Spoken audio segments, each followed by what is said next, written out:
बिस्मिल्लाहिर्रहमानिर्रहीम। Welcome in my channel knowledge palace. आज हम बात करेंगे अटैचमेंट ऑफ प्रॉपर्टी के हवाले से। जब कोर्ट किसी पर्सन को उसमें कॉल करनी होती है कोर्ट में, किसी पर्सन को बुलाना होता है कोर्ट में, और वो कोर्ट जो है सामान इशू करती है और वारंट इशू करती है, और वो पर्सन फिर भी कोर्ट में नहीं आता, तो फिर कोर्ट जो है उस पर्सन को एब्सकॉन्ड डिक्लेयर कर देती है और उसको प्रोक्लेम्ड ऑफेंडर जो है वो डिक्लेयर कर देती है कि ये पर्सन जो है इश्तिहारी मुजरिम है। उसको इश्तिहारी मुजरिम करार दे दिया जाता है, जो कि 87 of the code of criminal procedure 1898 में जो है अटैच प्रोक्लेमेशन के हवाले से बात की गई है। तो जब किसी पर्सन को प्रोक्लेम्ड ऑफेंडर डिक्लेयर कर दिया जाता है और वो पर्सन फिर भी कोर्ट में नहीं आता, तो वो उस पर्सन की जो भी प्रॉपर्टी जो है, वो चाहे विद इन डिस्ट्रिक्ट है या आउट ऑफ डिस्ट्रिक्ट है, वो अटैच कर दी जाती है और फिर अगर जरूरत पड़े तो उसे सेल कर दिया जाता है। तो ये सारी बात जो है ये डिस्कस की गई है इस बार 88 जो है section 88 of the code of criminal procedure 1898 में। तो हम देखते हैं 88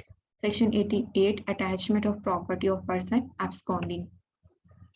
तो जब कोर्ट प्रोक्लेमेशन इशू करती है अंडर सेक्शन 87, जैसे कि हमने लास्ट लेक्चर पे इस पे बात भी की थी, कि जब किसी पर्सन को अंडर सेक्शन 87 जो है कोर्ट प्रोक्लेम्ड ऑफेंडर डिक्लेयर कर देती है, तो और वो पर्सन अपीयर नहीं होता कोर्ट में, तो कोर्ट जो है, जिस कोर्ट ने प्रोक्लेम्ड ऑफेंडर डिक्लेयर किया होता है किसी पर्सन को,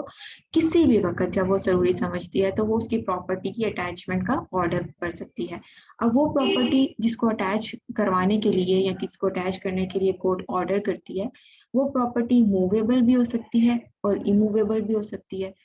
यानी कि मूवेबल और इमूवेबल किसी कोई भी प्रॉपर्टी हो सकती है, इसमें से कोई एक हो सकती है, या फिर अगर कोर्ट जरूरी समझे तो इन दोनों प्रॉपर्टीज को, चाहे मूवेबल और इमूवेबल, दोनों को जो है वो अटैच किया जा सकता है। लेकिन वो प्रॉपर्टी जो है प्रोक्लेम्ड ऑफेंडर ही की होनी चाहिए, जो वो जिसका प्रोक्लेम्ड ऑफेंडर जो है वो उसकी मलकियत में है, जो उसका वो ऑनर है, चाहे वो मूवेबल है चाहे इमूवेबल है, या फिर उन दोनों को भी अटैच किया जा सकता है।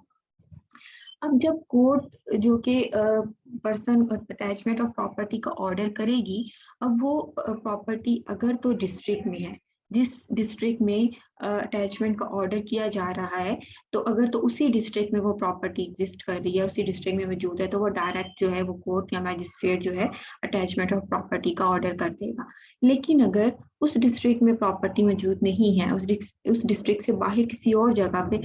वो प्रॉपर्टी मौजूद है और उसको उसकी अटैचमेंट का ऑर्डर करना है, तो फिर क्या होगा कि जो जिस डिस्ट्रिक्ट में जिस जगह पे वो प्रॉपर्टी मौजूद है, वहां का जो सेशन जज होगा, वहां की जिस सेशन जज की जुरिस्डिक्शन में होगी, उससे इंडोर्समेंट लेना जरूरी होगी। कि वहां उसे कहा जाएगा कि वो इंडोर्समेंट करे। ये जो इंडोर्समेंट है एक परमिशन है, सेशन जज से ये परमिशन ली जाएगी कि आपकी डिस्ट्रिक्ट में वो प्रॉपर्टी जो है वो सिचुएट है, और वो पर्सन जो उसका ऑनर है, जिसकी वो प्रॉपर्टी है, वो प्रोक्लेम्ड ऑफेंडर डिक्लेयर हो चुका है और अब उसकी प्रॉपर्टी को अटैच करना जरूरी है। तो आप इंडोर्स कर दें ताकि वो प्रॉपर्टी अटैच की जा सके। तो फिर वो सेशन जज जो है वो उसको इंडोर्स कर देगा और उसकी इंडोर्समेंट के बाद वो प्रॉपर्टी अटैच कर दी जाएगी। तो ये थोड़ा प्रोसीजर होता है विद इन डिस्ट्रिक्ट और विदाउट डिस्ट्रिक्ट प्रॉपर्टी को अटैच करने का। अब जो प्रॉपर्टी है जिसको अटैच करने का ऑर्डर किया गया है, इसके दो डिफरेंट जो है मोड्स हैं। There are two modes to attach the property of the proclaimed offender.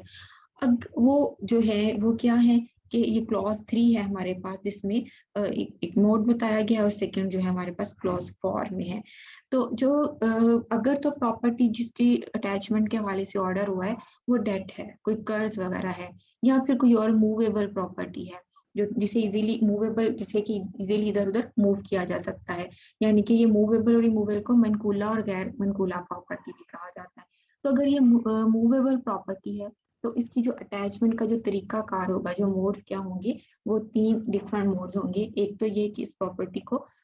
Seize कर दिया जाएगा। फर्स्ट वन जो है बाय सीजर, प्रॉपर्टी को सीज कर दिया जाएगा। सेकंड ये कि by the appointment of a receiver, उस प्रॉपर्टी के हवाले से कोई रिसीवर अपॉइंट कर दिया जाएगा, फिर उस रिसीवर को कुछ पावर्स और ड्यूटीज जो है दी जाएंगी, उसके हवाले से जो भी कोर्ट मुनासिब समझेगी।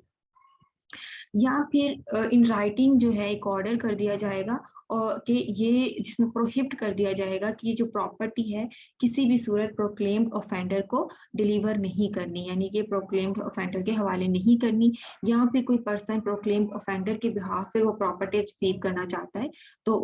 उसे नहीं दी जाएगी। प्रोहिबिशन का ये जो है ऑर्डर कर दिया जाएगा कोर्ट की तरफ से, और इन राइटिंग ऑर्डर होगा कि किसी भी सूरत ये प्रोक्लेम्ड ऑफेंडर या उसके बिहाफ पे कोई भी ये पर्सन जो है ये प्रॉपर्टी नहीं ले सकता।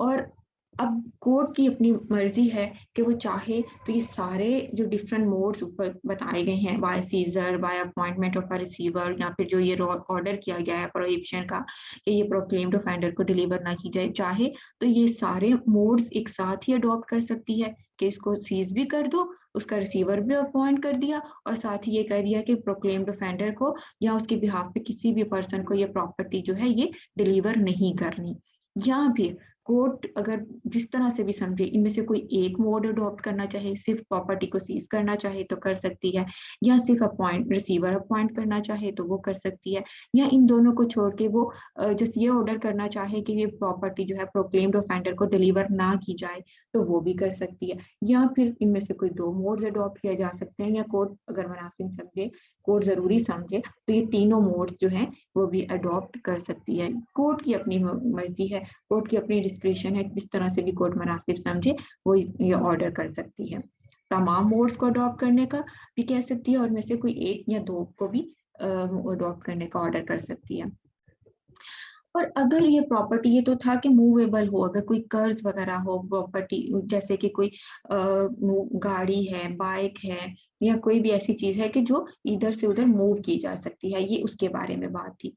अब वो प्रॉपर्टी जो कि इमूवेबल है, कोई लैंड है, घर है, फ्लैट है जिसको मूव नहीं किया जा सकता, अगर इस तरह की प्रॉपर्टी है, या फिर कोई ऐसी लैंड है जो कि रेवेन्यू वगैरह पे करती है प्रोविंशियल गवर्नमेंट को, तो फिर उसके लिए जो उसकी जो अटैचमेंट होगी वो डिस्ट्रिक्ट ऑफिसर के थ्रू होगी। जो डिस्ट्रिक्ट ऑफिसर जो है रेवेन्यू का, जो जहाँ पे जो लैंड है वो सिचुएट है, वहाँ का जो भी रेवेन्यू डिस्ट्रिक्ट ऑफिसर होगा उसके जरिए ये अटैचमेंट होगी। कोर्ट उस ऑफिसर को ऑर्डर करेगी कि इसकी और प्रॉपर्टी को अटैच कर लिया जाए, तो फिर उसके जरिए ये अटैचमेंट जो हो जाएगी। लेकिन अगर वो प्रॉपर्टी ऐसी नहीं है कि वो लैंड नहीं है जो कि रेवेन्यू नहीं पे कर रही, तो यानी कि इसके अलावा जो तमाम केसेस होंगे इसमें क्या होगा कि कोर्ट जो मोड्स, इसमें भी 3 डिफरेंट जो है मोड्स अडॉप्ट करेगी। जो कि फर्स्ट वन है वो है by taking the possession. Court उस प्रॉपर्टी की पोजेशन ले लेगी, यानी कि अपने कब्जे में ले लेगी इस प्रॉपर्टी को। या फिर जिस तरह से ऊपर हमने मूवेबल प्रॉपर्टी में कोर्ट रिसीवर अपॉइंट कर सकती है, हमने देखा था, तो यहाँ पे भी कोर्ट के पास इख्तियार है, तो कोर्ट रिसीवर अपॉइंट कर सकती है। या फिर इन राइटिंग ऑर्डर कर सकती है जिसमें प्रोहिबिट कर सकती है कि जो भी वो प्रॉपर्टी है या प्रॉपर्टी की जो पेमेंट है, या उस प्रॉपर्टी अगर रेंटेड प्रॉपर्टी है तो उसका जो रेंट है वो किसी भी सूरत प्रोक्लेम्ड ऑफेंडर को या उसके बिहाफ पे किसी भी पर्सन को वो डिलीवर नहीं करना। तो वो उसकी डिलीवरी जो है वो उसकी प्रोहिबिट कर देती है कि ये उसको डिलीवर करने पे यहाँ पे प्रोहिबिशन है कि किसी भी सूरत उसको प्रोहिबिट नहीं करेगी। तो अब यहाँ पे भी कोर्ट के पास ये इख्तियारात हैं कि वो चाहे तो ये तमाम जो तीन डिफरेंट जो मोड्स बताए गए हैं, कोर्ट ये तीनों मोड्स अडॉप्ट कर सकती है, या इनमें से चाहे तो कोई दो डिफरेंट मेथड जो हैं वो भी अडॉप्ट कर सकती है, जिस तरह से भी कोर्ट मुनासिब समझती है वो अडॉप्ट करती है।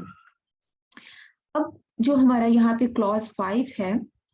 उसमें ये बताया गया कि अगर प्रॉपर्टी जिसको अटैच करने का ऑर्डर किया गया है वो प्रॉपर्टी लाइफ स्टॉक है या फिर पैरिशेबल नेचर की है, यानी कि वो खराब हो सकती है, फ्रूट्स हैं, वेजिटेबल्स हैं, या कोई ऐसी प्रॉपर्टी है कि जो कि ज्यादा अरसा तक नहीं रह सकती और वो पैरिशेबल है, उसको जल्दी जल्दी यूटिलाइज कर लेना जरूरी है। तो अगर ये खतरा है कि अगर उस प्रॉपर्टी को एज इट इज पड़े रहने दिया जाए तो वो प्रॉपर्टी तो वेस्ट हो जाएगी, यानी कि फ्रूट्स हैं गल सड़ जाएंगे, वेजिटेबल्स हैं या जो भी है पैरिशेबल नेचर की है वो प्रॉपर्टी, तो वो खराब हो जाएंगी। तो फिर क्या करेगी, उसको फौरी तौर पे उसको यूज करना जरूरी है। तो कोर्ट इस सूरत में ऑर्डर कर सकती है कि उसको फौरी तौर पे सेल कर दिया जाए। तो फिर जो उसको सेल करके जो भी इसकी प्रोसीड होगी, इसकी सेल की जो भी कोर्ट कोई से बेनिफिट होगा, जो भी इनकम वगैरह होगी वो फिर कोर्ट के पास इस सूरत में सेव रहेगी, और फिर फर्दर कोर्ट ने जो भी इसका करना होगा, कोर्ट की मर्जी है, जो आगे भी जो भी इसका प्रोसीजर कोर्ट ने अडॉप्ट करना है वो करेगी। तो जैसे हमने ऊपर बात की थी कि रिसीवर अपॉइंट कर दिया जाएगा, मूवेबल और इमूवेबल दोनों में ये बात हुई थी कि प्रॉपर्टी को जब अटैच किया जाएगा तो कोर्ट इसमें रिसीवर अपॉइंट कर सकती है। तो जो रिसीवर अपॉइंट होगा, जो तो वो जो उसकी पावर्स और ड्यूटीज होंगी, जो उसकी लाइबिलिटीज होंगी,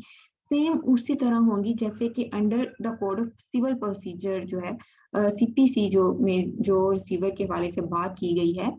उसमें रिसीवर की इन डिटेल जो है बताया गया है कि जो रिसीवर कोर्ट की तरफ से अपॉइंट किया जाता है उसकी पावर्स क्या होती हैं, उसकी ड्यूटीज क्या होती हैं, उसकी लाइबिलिटीज क्या होती हैं। तो यहाँ पे जो रिसीवर अपॉइंट किया गया है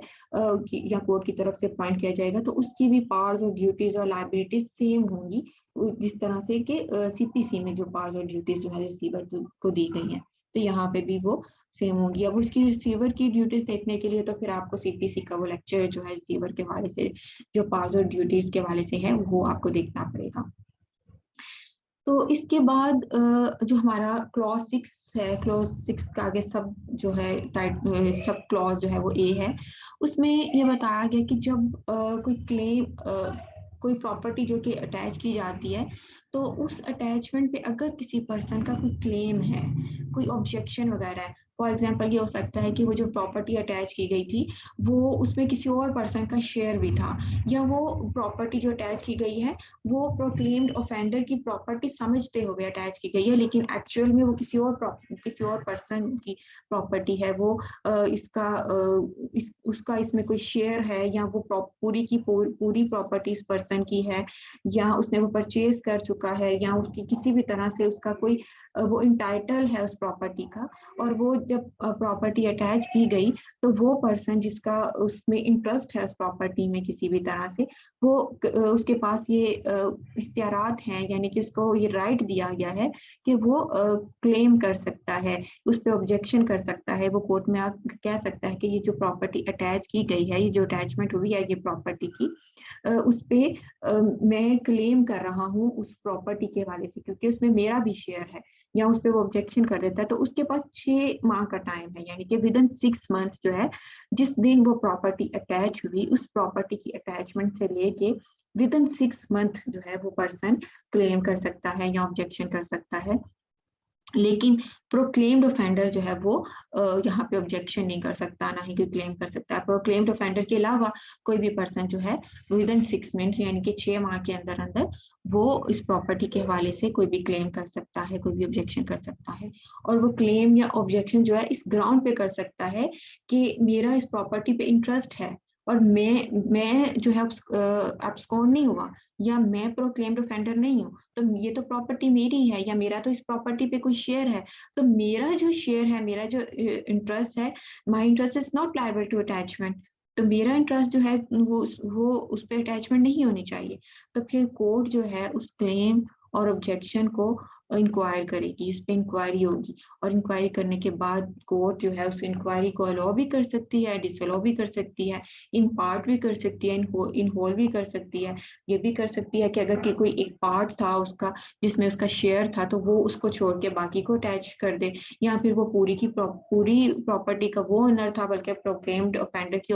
प्रॉपर्टी नहीं थी, और ये जस्ट मिसअंडरस्टैंडिंग में अटैच कर ली गई है, तो फिर वो पूरी की पूरी भी कोर्ट उसको उसके क्लेम और ऑब्जेक्शन को अलाउ कर सकती है। या फिर कोर्ट समझती है कि वो जो उसका जो क्लेम या ऑब्जेक्शन है, ये इस पे वो इंटाइटल नहीं है, इसका कोई इंटरेस्ट नहीं है इस प्रॉपर्टी पे, बल्कि ये तो उसके बिहाफ पे कोई पर्सन के आ गया है, और ये प्रॉपर्टी तो प्रोक्लेम्ड ऑफेंडर ही की है, तो फिर इसको डिसअलाउ भी कर सकती है। अब ये कोर्ट जो है तमाम सर्कमस्टांसिस को देखते हुए जो भी जो है इसमें डिसीजन देगी। अब ये जो क्लेम किया गया, जो ऑब्जेक्शन किया गया, अब वो पर्सन जो उस पर क्लेम कर रहा है, जो उस पर ऑब्जेक्शन कर रहा है, अगर उसकी ऑब्जेक्शन करने के बाद वो जो क्लेमेंट है या वो जो ऑब्जेक्टर है उसकी डेथ हो जाती है, तो उसकी डेथ के बाद जो उसके लीगल रिप्रेजेंटेटिव्स हैं वो इस क्लेम या ऑब्जेक्शन को कंटिन्यू कर सकते हैं। ये जो क्लेम जो है या फिर जो ऑब्जेक्शन है, ये उसी कोर्ट में किया जाएगा जिस कोर्ट ने प्रॉपर्टी को अटैच करने का ऑर्डर किया होगा। ये किसी और कोर्ट में नहीं किया जा सकता, क्योंकि जिस कोर्ट ने ऑब्जेक्शन किए ये ऑर्डर किया है अटैचमेंट का, तो उसी कोर्ट में क्लेम या ऑब्जेक्शन किया जाएगा, और वही कोर्ट जो है इस क्लेम या ऑब्जेक्शन पे इंक्वायरी करेगी और वही इस पे देखेगी कि फर्दर जो है इसको लॉ करना है या डिसलॉ करना है। अब हमारा इसके बाद जो है हम लोग हमारा 6D है। अब वो पर्सन जिसके क्लेम या ऑब्जेक्शन जिसने किया था किसी प्रॉपर्टी पे उसने क्लेम किया या ऑब्जेक्शन किया, तो अब उसका क्लेम या ऑब्जेक्शन जो है डिसलॉ हो गया, उसको कोर्ट ने अलाउ नहीं किया बल्कि डिसअलाउ कर दिया, उसका इन होल डिसअलाउ कर दिया या इन पार्ट कर दिया। अब उस पर्सन के पास ये राइट है कि वो उस क्लेम ऑब्जेक्शन के डिसअलाउड होने के 1 साल के अंदर अंदर सिविल सूट फाइल कर सकता है कि मैंने ये प्रॉपर्टी जो है ये अटैच की गई है और इस प्रॉपर्टी पर मेरा इंटरेस्ट है, जिसकी वजह से, और मेरा इंटरेस्ट जो है लायबल टू अटैच नहीं है, मेरी प्रॉपर्टी अटैच नहीं होनी चाहिए, और इस पे मैंने क्लेम भी किया, ऑब्जेक्शन भी किया, और कोर्ट ने इसको डिसअलाउ कर दिया। तो अब उसके डिसअलाउ करने के 1 साल के अंदर अंदर वो एक सिविल सूट जो है इंस्टीट्यूट कर सकती है, जिसमें वो क्लेम कर सकती है अपना राइट जो है इन रिस्पेक्ट ऑफ प्रॉपर्टी जो इन डिस्प्यूट है, जो भी डिस्प्यूटेड प्रॉपर्टी है उसके बारे में। अब यहाँ पे जो कोर्ट ये केस फाइल करने के बाद कोर्ट जो भी ऑर्डर करेगी वो ऑर्डर फाइनल होगा, कंक्लूसिव होगा। इसके बाद जो है मजीद इसके आगे उसको कोई राइट नहीं होगा, वो कुछ नहीं कर सकेगा, ये फाइनल ऑर्डर होगा। इसके बाद अब ये तो क्लेम और ऑब्जेक्शन की बात थी। अब यहाँ पे एक और चीज है जो कि 6E है, क्लॉज 6 है, सब क्लॉज E है। यहाँ पे ये बताया गया है कि वो प्रोक्लेम्ड पर्सन वो पर्सन जिसको प्रोक्लेम्ड ऑफेंडर डिक्लेयर किया गया था और वो प्रोक्लेमेशन इशू किया गया था और उसको 30 दिन का टाइम दिया गया था कि विद इन 30 डेज जो है उसने कोर्ट में अपीयर होना है एट अ स्पेसिफाइड टाइम पर और स्पेसिफाइड डेट पर और स्पेसिफाइड जो भी प्लेस है उस पर, वो विद इन टाइम कोर्ट में अपीयर हो जाता है और वो जो भी प्रोक्लेमेशन किया गया था और उसके जो स्पेसिफाइड टाइम है उस पर अपीयर हो जाता है। तो कोर्ट क्या करेगी, कोर्ट ने जो उसकी प्रॉपर्टी जो अटैच की हुई थी उस अटैचमेंट को रिलीज कर देगी, यानी वो प्रॉपर्टी जो अटैच की थी उसकी वो प्रॉपर्टी को रिलीज कर देगी थी, क्योंकि वो अटैचमेंट थी ही इसलिए क्योंकि वो प्रोक्लेम्ड ऑफेंडर था और वो कोर्ट में अपीयर नहीं हुआ था और उसे टाइम दिया गया था कि विद इन 30 डेज वो कोर्ट में अपीयर हो, और उन्हीं 30 डेज में कोर्ट किसी भी वक्त चाहे तो वो प्रॉपर्टी को अटैच करने का ऑर्डर कर सकती है। तब अगर प्रॉपर्टी को अटैच करने का ऑर्डर कर दिया और वो प्रॉपर्टी अटैच हो भी गई और वो person with in time appear हो गया कोर्ट में, तो फिर कोर्ट उसकी प्रॉपर्टी को रिलीज कर देगी। लेकिन अगर वो पर्सन जो कि प्रोक्लेम्ड ऑफेंडर है विद इन टाइम, जो विद इन स्पेसिफाइड टाइम था प्रोक्लेमेशन का, जिस टाइम पे इसको कोर्ट में अपीयर होने के लिए ऑर्डर किया गया था, वो विद इन टाइम कोर्ट में अपीयर नहीं होता, तो वो जो प्रॉपर्टी है जो अटैच की गई थी वो प्रोविंशियल गवर्नमेंट की डिस्पोजल पर होगी। वो मतलब वो प्रोविंशियल गवर्नमेंट को प्रोविंशियल गवर्नमेंट के हैंड ओवर कर दी जाएगी, अब उसकी डिस्पोजल पर है। लेकिन प्रोविंशियल गवर्नमेंट जो है इसे फौरी तौर पर उसे सोल्व नहीं करेगी, इसे फौरी तौर पर सेल नहीं करेगी जब तक के 6 मंथ का जो टाइम पीरियड है वो एक्सपायर नहीं हो जाता, क्योंकि 6 मंथ का टाइम पीरियड जो है वो दिया गया है क्लेम और ऑब्जेक्शन के लिए कि कोई भी पर्सन जिसका इंटरेस्ट है वो विद इन 6 मंथ जो है वो क्लेम कर सकता है, ऑब्जेक्ट कर सकता है इसको। तो उस 6 मंथ के अंदर अंदर इस प्रॉपर्टी को अटैच नहीं सेल नहीं किया जाता, बल्कि वेट किया जाता है कि कोई पर्सन किसी को ऑब्जेक्शन है इस पे और कोई इसका क्लेमेंट है, तो उसका वेट किया जाता है और 6 मंथ तक वो प्रॉपर्टी जो है वो अटैच नहीं की जाती, सेल नहीं की जाती, सॉरी। और ये जो टाइम पीरियड है 6 मंथ का from the date of the attachment होगा, यानी कि अटैचमेंट की डेट से लेके जो है 6 माह तक जो है प्रॉपर्टी को सेल नहीं किया जाएगा जब तक कि कोई क्लेम नहीं आ जाता या जब तक कि कोई ऑब्जेक्शन नहीं आ जाता। तो अगर तो कोई क्लेम या ऑब्जेक्शन नहीं आता 6 माह तक, तो उसके बाद तो प्रॉपर्टी सेल कर दी जाएगी। लेकिन अगर क्लेम या ऑब्जेक्शन आ जाता है तो फिर वो प्रॉपर्टी, वो उस क्लेम या ऑब्जेक्शन को इंक्वायर किया जाएगा, जैसे ऊपर हमने देखा कि उस पर इंक्वायरी वगैरह होगी और फिर फर्दर प्रोसीजर जो है होगा। लेकिन यहाँ पे फिर वही बात की गई जहाँ, जैसे कि ऊपर हम देखा कि अगर वो प्रॉपर्टी जो है पेरिशेबल नेचर की है और वो उसको वो खराब हो सकती है, वो पैरिश हो सकती है, वो वेस्ट हो सकती है, तो फिर इस सूरत में तो कोर्ट जो है वो भी बाउंड है और कोर्ट में मजबूर है कि उस प्रॉपर्टी को फौरी तौर पर सेल करना पड़ेगा, ताकि वो जो भी प्रॉपर्टी का लॉस है वो उससे बच सकें, या जिसकी ये प्रॉपर्टी है उसको किसी भी किस्म का लॉस ना हो। तो उस फौरी तौर पर उस प्रॉपर्टी को सेल किया जाएगा, और ये जो सेल है ऑनर की बेनिफिट के लिए होगी। अगर तो वो प्रॉपर्टी सेल ना की गई तो वो फिर सारी प्रॉपर्टी वेस्ट हो जाएगी, फिर तो सारा पर्पस ही खत्म हो जाएगा। तो ये ओनर की बेनिफिट के लिए ये प्रोविजन जो है रखी गई कि वो प्रॉपर्टी जो है उसको सेल कर दिया जाए, और उसकी सेल प्रोसीड जो है वो कोर्ट के पास सेव रहेगी, ताकि ओनर का किसी भी किस्म का यहाँ पे लॉस ना हो। तो इसके बाद जो है कोर्ट जिस तरह से भी मुनासिब समझेगी वो यहाँ कोर्ट जो है वो ऑर्डर कर देगी। तो फिर अगर तो वो पर्सन आ जाता है तो वो फिर कोर्ट ने प्रॉपर्टी, अगर वो सेल हो चुकी है तो उसको जो उसकी जो प्रोसीड वगैरह है वो उसके हैंड ओवर की जाएगी, या जिस तरह से भी कोर्ट मुनासिब समझेगी वो इस पे करेगी। तो ये था हमारा